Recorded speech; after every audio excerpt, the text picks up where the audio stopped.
chers amis, nous nous retrouvons comme chaque semaine pour un petit Dvar Torah sur la paracha, cette fois-ci de Vayetze, d'après les sages d'Algérie. Et cette semaine, je vais vous dire un très joli chidouche que nous enseigne le vénéré grand rabbin Rabbi Shalom Abichtzira Alav Shalom, qui était grand rabbin dans la ville de Colombéchar. Il était Dayan, il était le rabbin de mes grands-parents respectifs, Alem Shalom, de mémoire bénite.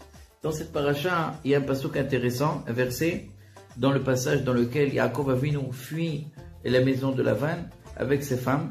Et le pasuk nous dit que l'Éternel a dit à Jacob, Vayomer Elohim le Yaakov, Shuv el Eretz Avotecha, retourne dans le pays de tes pères, Eretz Avotecha, ou Moladetecha, et ton pays natal, donc la Moledet, Veillez Imach, et je te protégerai, je serai avec toi. Pourquoi le verset répète-t-il Dieu répète le pays de tes ancêtres, de tes parents, et ton pays natal. Pourquoi ces deux objectifs? C'est la même chose, le pays natal, le pays de ses parents, c'est le même pays. Et donc, suite à ça, Veillez Imach, je serai avec toi, je te protégerai. Propose Rabbi Shalom Abichtzira une explication très spéciale dans son livre Kli Kesef, dans lequel il nous rapporte que Yaakov avait très peur de la rencontre avec son frère Esav. Donc Esav voulait se venger. On sait que Yaakov lui a pris les brachot, Esav voulait se venger, voulait faire du mal à Yaakov. Et Yaakov avait peur. Pourquoi Yaakov il avait peur? Parce qu'il savait que Esav, il avait deux mérites que Yaakov n'avait pas.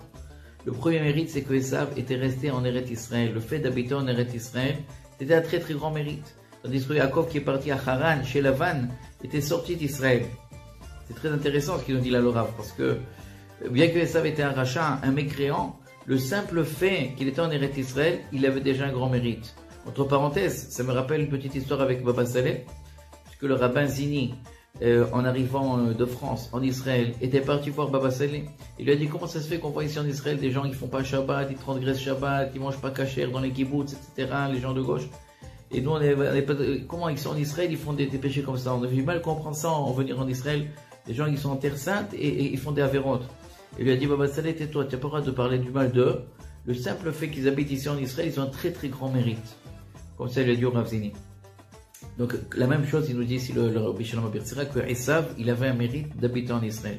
Deuxième chose qu'il avait Esav, que Yaakov n'avait pas, c'est qu'il avait fait le respect de ses parents, le kibbutz d'Avraim, puisque Yaakov habitait pendant 20 ans chez Lavan, il n'a pas pu respecter ses parents pendant ce temps-là, cette mitzvah, et Esav avait cette mitzvah-là. C'est pour ça que l'Éternel dit à Jacob, Shuv el Eretz Avotecha, retourne chez tes parents. Pourquoi? Pour les respecter. Ou Moladetecha, et dans ton pays natal. Pourquoi ton pays natal? Que c'est Eretz Israël, pour avoir le mérite d'habiter en Israël. Veillez Imach, et par ce simple mérite, le simple fait que tu veuilles y aller, donc tu as déjà ce mérite-là d'habiter en Israël, et donc je te protégerai par ce mérite. Tu vas compenser ce déficit de ces deux mitzvot qui te manquaient.